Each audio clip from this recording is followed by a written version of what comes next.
pense que c'est une petite parenthèse qu'il faut fermer rapidement. Otouélé, 5 morts dans une justice populaire à Marimisa. Réforme de l'aménagement du territoire. Guy Luando invite les médias à devenir de relais actifs de la population. Inondation à Fizi, plus de 110 morts et des centaines de sinistrés à Kassaza. Human Rights Watch exige des poursuites contre les auteurs des crimes de guerre avant la signature d'un accord avec le Rwanda. Alors, on doit sanctionner. Il faut qu'on sanctionne. Nanga, Bissimwa, Biamungu et tant d'autres. Il faudra les sanctionner. Mais est-ce que vous avez un moyen peut-être de déranger alors que Bâtonnier se Sénégal Bayokana, ils ont compromis. C'est-à-dire Bâtonnier Bâtonnier pour perdre exigence et alliés. Comment vous analysez cette situation avant d'entrer dans ça? Prenez note. Le gouvernement relance les travaux de la centrale hydraulique des Grands Katende. Mwenga, plusieurs dégâts matériels à Basile après la pluie accompagnée d'un vent violent. Kikwit, un bandit des Renault condamné à 20 ans de prison pour viol sur mineurs et terrorisme. Les députés provinciaux de 2019 et 2023 réclament leurs arriérés des 14 mois. Je l'ai dit dans le premier numéro, Nazo Senga va député même si ça va prendre 15 mois, 12 mois, parce que Batouya Onatra, 36 mois, il y a un retard, Batouya CPT. Pour réclamer salaire, vous avez droit à bino le député. En tant que citoyen, vous avez rendu des services, mais la population vous défendre 36 mois, 42 mois, le député va nous kimia, vous avez le peuple, ne peut pas passer au peuple. On verra après, même dans 23 mois, on peut vous payer. Mais d'abord, tu privilégier la population. Ça, c'est un avis. C'est juste un point de vue. Goma, les pétroliers dénoncent la gestion opaque des frais, des contributions et exigent la démission de leur président. Pour terminer, foot et Cannes U20, la RDC s'arrête en quart. Parce que c'est très important, il y a moto nyonso. Ouais, a pandi na mboko yaye, et c'est à tout moment informé sur les situations où est information soit sécuritaire dans le lenge nyonso pour azala connecter direct na kati ya mboka na nini autre ko partager na biso na mokolo ya lelo les informations du jour. Aujourd'hui c'est le mercredi, mais jeudi il y aura une plénière convoquée par Sama Lukonde pour la levée des immunités de l'ancien président de la République démocratique du Congo, Joseph Kabila Kabange. Une réquisitoire a été déjà déposée et confirmée pour la levée des immunités de M. Joseph Kabila. Et Moïse Katumbi, il déclare dans France 24 qu'au Congo, il n'y a pas de minéraux. Ce n'est pas important de signer l'accord entre la RDC et les États-Unis parce qu'au Congo, il n'y a pas de minéraux.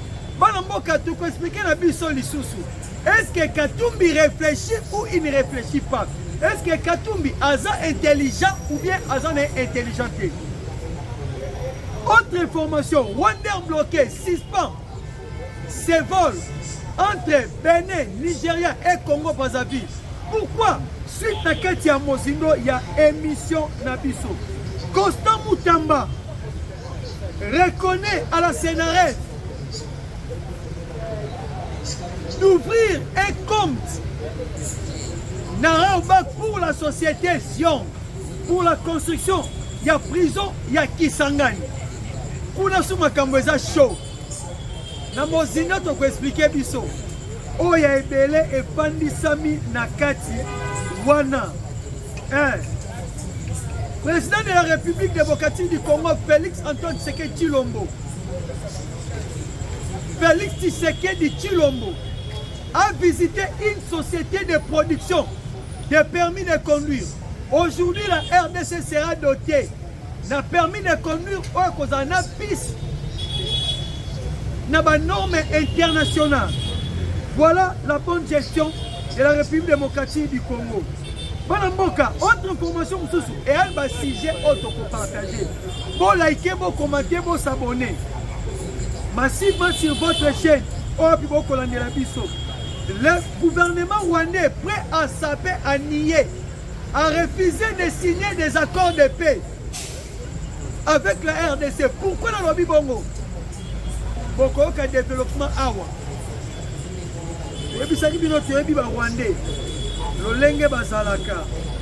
Et le gouvernement congolais saisit le parquet pour obtenir la dissolution des PPRD parce que leur président soupçonné d'être à connivence avec les M23 et le mouvement AFC.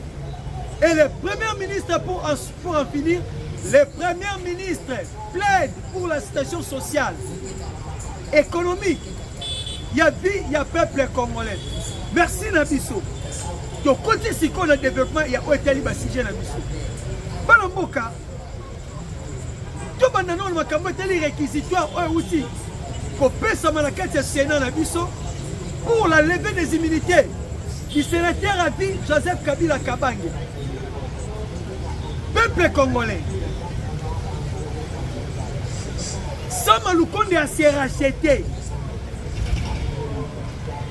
avec la pression du peuple congolais et concernant que moi na molongo. Il y avait des discours de part et d'autre, des paroles, les gens prononçaient Makambulo Lenge Seigneur Kibaloba. Mais Sama Lukonde a lobaki ke à cause de la Makambo est une constitution. Si la constitution est favorable pour la levée des immunités du sénateur à vie congolais, il serait là pour la lever. Alors aujourd'hui, une réquisitoire qui a été déjà introduite, Sama Lukonde est favorable pour les débats de la levée des immunités de Joseph Kabila et de lui traduire en justice. Balamboka souvent ming to kolobaka ke to kokiso ki mokete ko traitaka makambo ya mboka na sia émotion. Makambo ya mboka lolenge biso moto lingi. Si quelqu'un est devenu rebelle, il faut le traiter na statut o yazui sikoyo. Mais les sénateurs à vie congolais, à qui est-ce que les rebelles vont bika? À qui est-ce que les rebelles vont bika? Sans même mandat moko. Dans 9 jours, ils ont un moïbi, ils ont un criminel, ils ont un assassin, mais jour moko ils ont un nzambe. Aujourd'hui, toko lobby jeudi, toko assister à débat dans le Sénat pour lever l'immunité à Joseph Kabila. Et c'est une justice que yo mo balongo le logo na yo.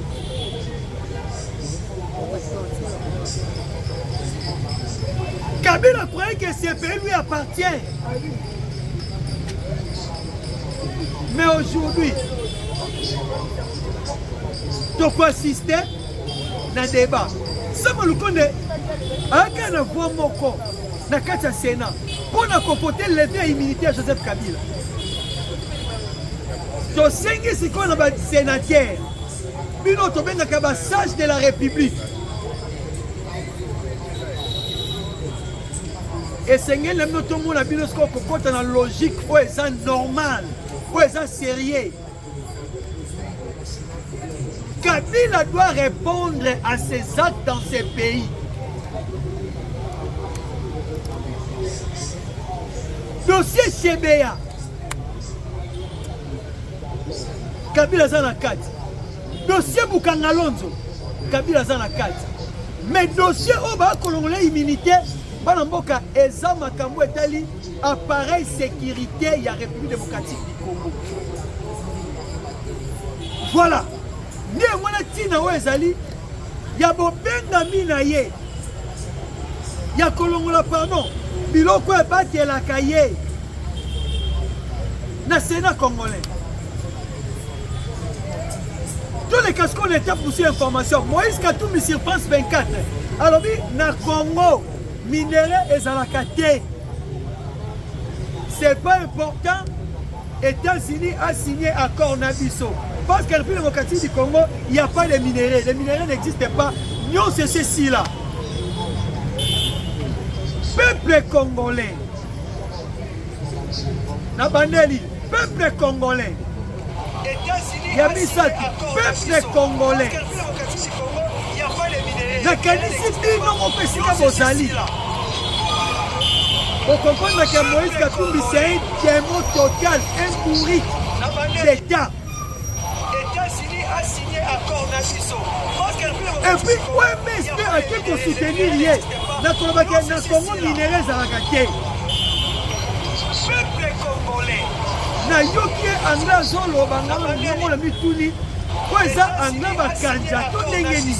Parce que le démocratique Congo, il n'y a pas les minéraux. Les minéraux n'existent pas. Pour ango ya zoloba. Na bango biso toyebi. Peuple congolais. Balombo. Tokoyoka te loko moko te. Tokoyeba te loko te. Il n'y a pas les minéraux. Les minéraux n'existent pas. Parce que eza anga bakanja. Soyina lobaka ya bakanja. François lobaka ya bakanja. Yango bomoni nzadi sikoyo. Bomoni soki bolingi bomona buzoba ya Kabila. Buzoba ya Kabila. Basala d'interview briske.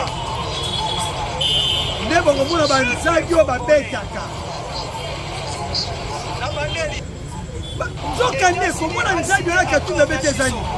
Eza kobundisa accord oyo Congo elinga esala na baaméricain. D'une manière que influencer Donald Trump de Kobake, au Congo il n'y a pas de minéraux. Bon, si au Congo il n'y a pas de minéraux, au Lingako comme président au Congo pour ça la ligne. Parce que le démocratique Congo, il n'y a pas de minéraux. Les minéraux n'existent pas. La Bible nous dit ceci. Même la nature ne vous enseigne pas. Là, je m'adresse maintenant au peuple congolais qui nous suit et qui analyse. Est-ce que la nature ne nous enseigne pas? Mais la nature nous enseigne. Au Congo, minéraux fossiles. Pour que tu aies minéraux dans le Congo, ça va ressusciter. C'est normal. Peuple congolais. Nous sommes pour kobundisa intérêt au peuple congolais. Si le président va signer les accords avec les Américains pour le développement de notre pays, où est le mal? Mais la nature l'a contredit. Au Congo central, Bandundu, plusieurs minéraux découverts. Plusieurs minéraux. Peuple congolais. Plusieurs minéraux. On va découvrir. États-Unis a signé. Si on y a des minéraux dans Congo, donc on a pour la tous les amis. À part ça, comme on dit ça, nous les amis, pour qu'on dise à tata, pour qu'on dise qu'on fait ce que tu veux. Peuple congolais. On a yé. Na moi, la société n'a pas la matata. Yena Kabila va dire qu'on pique la minéraux.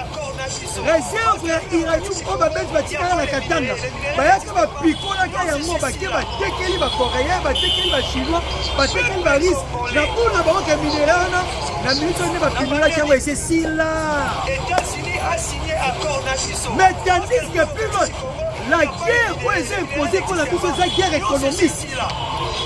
Et puis guerre économique on est basé sur quoi? Si c'est pas sur les minéraux. Sur les minéraux.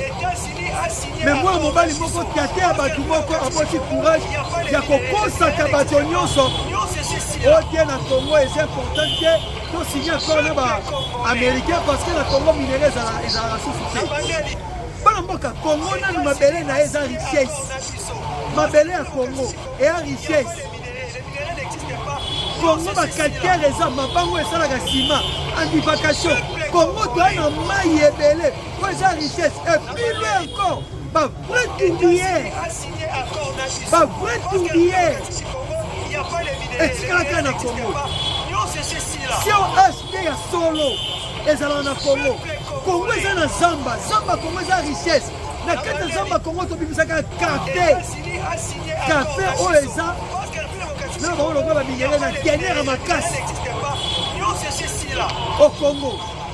Alors, donc tout le monde au Congo, il n'y a pas de richesse, il n'y a pas de minéraux. donc bamoni vrai pourri atangi katumbi bien ayekotala bamoni ke aloba eloko moko na bobongola mi nango. Donc il n'est pas dans les bons chemins. Il n'est qu'un frustré, quelqu'un qui ne connaisse rien.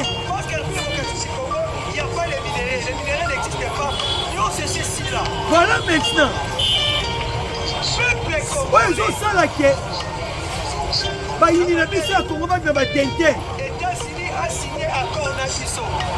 C'est grâce, c'est grâce. C'est grâce. Il y a diplomatie active du président de la République. Félix Antoine Tshisekedi Tshilombo. Il est comme ça là que l'élo. Opposant congolais pas à la Ani. Fait pas moi de face à terminer la quête de la rébellion. Il y a une réunion, mais c'est pas que nous sommes en Ouganda. Donc il faut qu'il bango. Tu es connaissé comme Bibisa.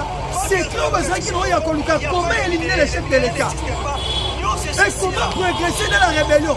Mais si quand on est aussi dans le Cameroun, Kagame a commis un niveau pour refuser pour signer un accord de paix dans la ville démocratique du Congo. A commis un niveau wana. Doyez ça qui dit non. Dans le Cameroun même quoi. Mais Dieu est bon. Le monde maintenant. Parce qu'on comprend dans mon malheur les Rwanda. Et il a été éclairé à Katiambo. Rwanda au monde. Et il a été éclairé à Katiambo. En général.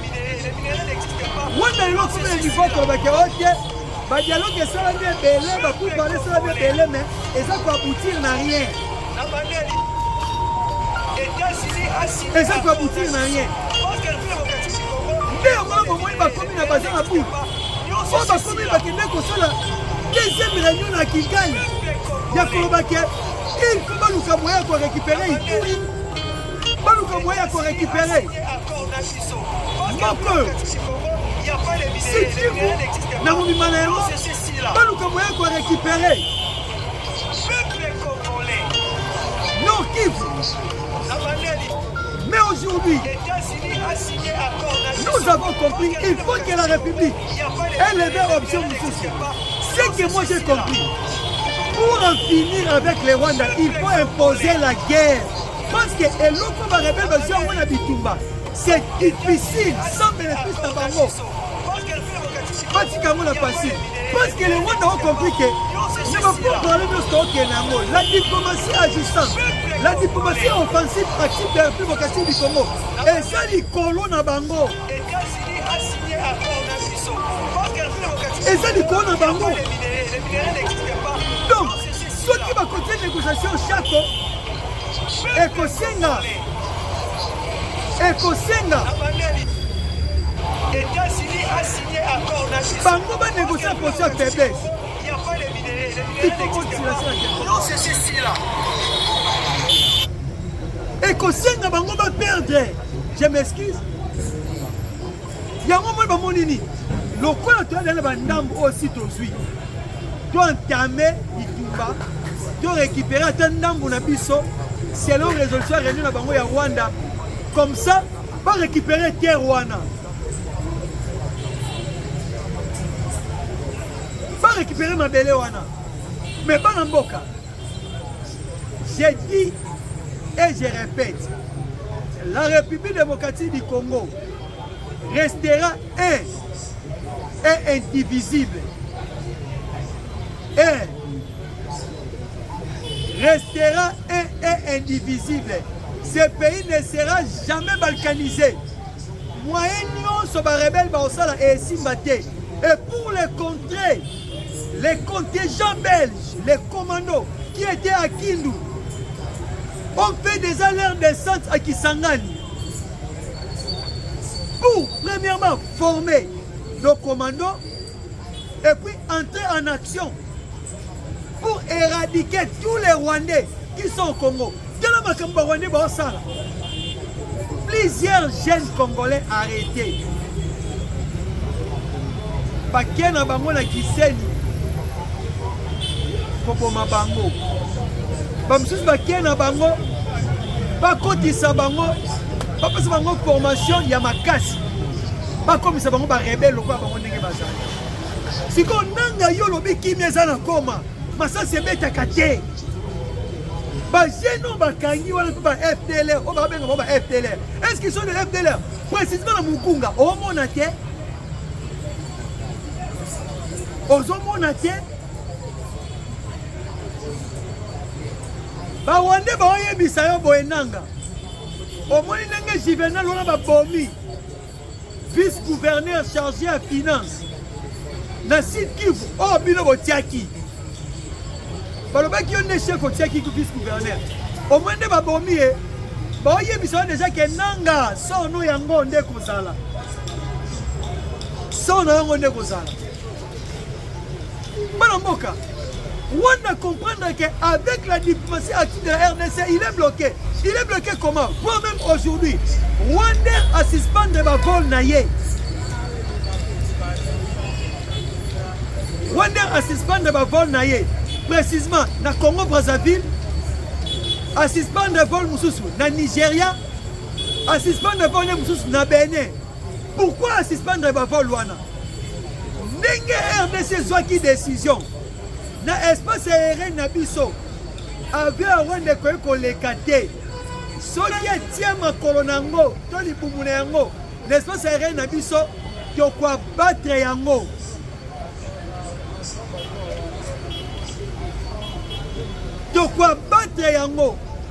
Rwanda kuna koleka kosala batour ya milai mpona kokóma na Brazza batour ya milai mpona kokóma na Nigeria batour ya milai mpona kokóma na Benin.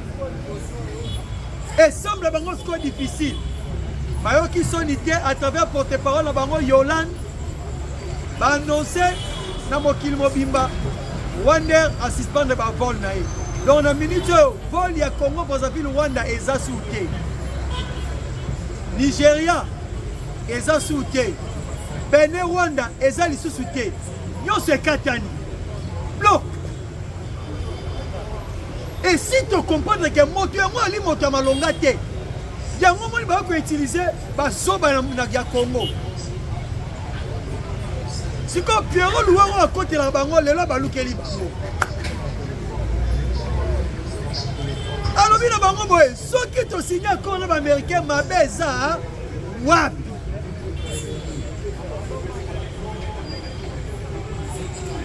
Pierrot comme ozonga ndamu congolais pas comme un coco ndamu rwandais a comme kozonga ndamu congolais le quoi ba congolais dans la mission compatissant motema monene soyez les bienvenus notre frère. Autre information au eza kondongo na ministère de la justice détournement à 39 millions de dollars quel avant l'obé vous tirez ma grimace en ligne sabat ce qu'on yibite au yibite ce qu'on yibi au yibi 39 millions de dollars mais ce n'est pas le biboy c'est long ma camotte tout les réseaux sociaux la tweet mon gars le biboy Constant Moutamba a reconnu 19 le décaissement de 19 millions pour la construction des prisons. Prisons qui s'engagent. Mais balobi boy, yo kabana mboka. Bato to kanisa basango, meta makambo sa la biso. Et kei boy, 19 millions wana. Selon renseignement au Sénégal Pabilisi.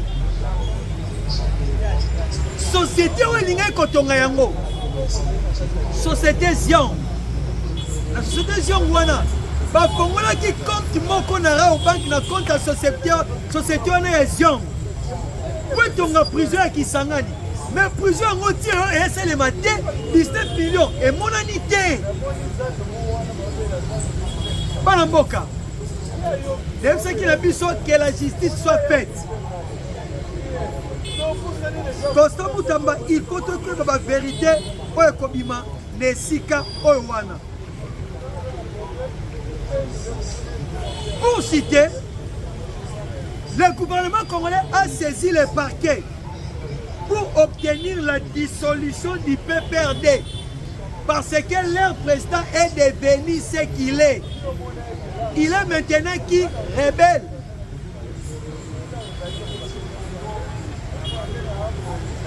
Alors le gouvernement congolais a saisi le parquet pour la dissolution du PPRD. La compte va parti politique à la République démocratique du Congo. Et c'est clair. Parti. Il y a un écho bakanga na poto Roger Lumbala. Tant que na M23 ba boma ki ngodo PPRD il peut couper. Il peut couper. Parce que j'ai dit à la militaire Kabila. Après tout zonga. PPRD coupe.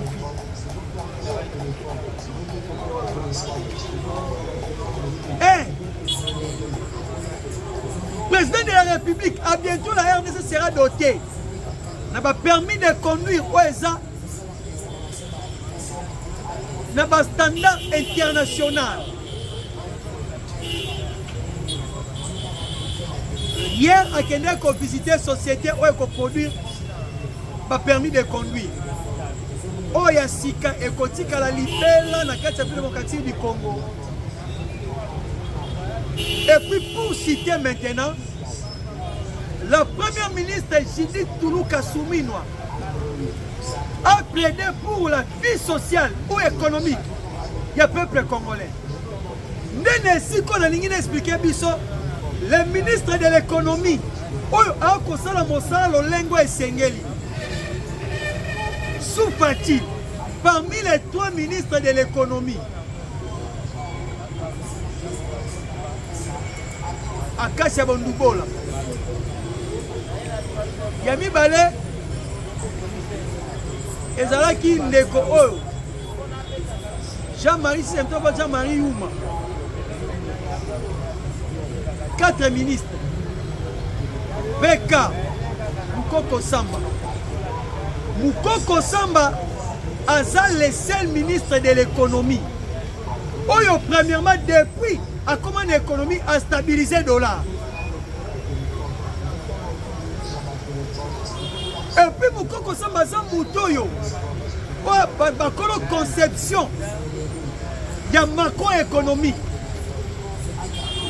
Tellement c'est l'homme du terrain, l'homme qui a la maîtrise. Il y a Makambo économie. Aujourd'hui, Aouta qui déjà quitte sa carburant, Aligny soit quitte sa yango.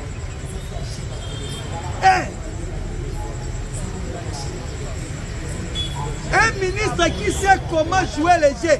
N'engue premier ministre a dit que pour ce qu'on peut taper sur la vie sociale du peuple congolais, pour Bayango Banamboka. Daniel Moukoko Samba a pour réussir les sources de projet et puis via peuple congolais à bientôt et les autres allons apaiser. Pour avant de quitter dollar, il faut qu'on stabilise on a Tomoko. Et maintenant Gobina et on a 28. On doit s'engager à s'engager fort. Dans la gouverneure, il y a banque. Pas quitter la mission de $. Pas quitter la mission de $. Voilà la raison pour laquelle, n'a pas qu'il y ait des loges.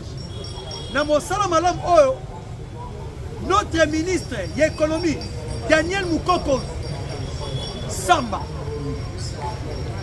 Parce que Moussa n'est comme moi dans la mission. Et pourtant, on est mané Zoya, il y a le gouvernement du national. Papa Mokonze Kolo, Tika Eno Wana. Et pas naïe mingi to déclaré te makambo etali économie. Yango non pour tenir ça gouverneur a pu poser Kinshasa. Papa